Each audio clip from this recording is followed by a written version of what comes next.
মাদারগঞ্জ আন্তর্জাতিক জোনাল বাজার, যারা এখনো টিকিট নেননি কাউন্টারতে টিকিট নিয়ে সোজা নৌকা দুটা করেন।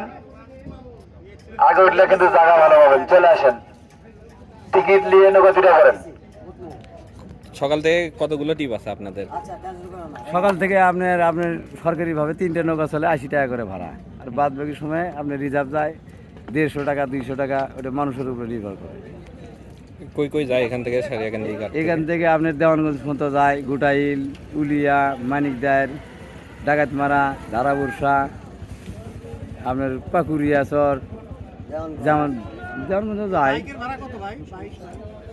মাইকের ভাড়া 80 টাকা, মানুষের ভাড়া 80 টাকা, মাইকের ভাড়া 80 টাকা। উঠাইতে আপনি 40 টাকা নেয়, নামাইতেও 40 টাকা নেয়, ভাড়া আলাদা। হ্যাঁ, না সমস্যা নাই, এটা সিস্টেম হবি। বড় নৌকা এখন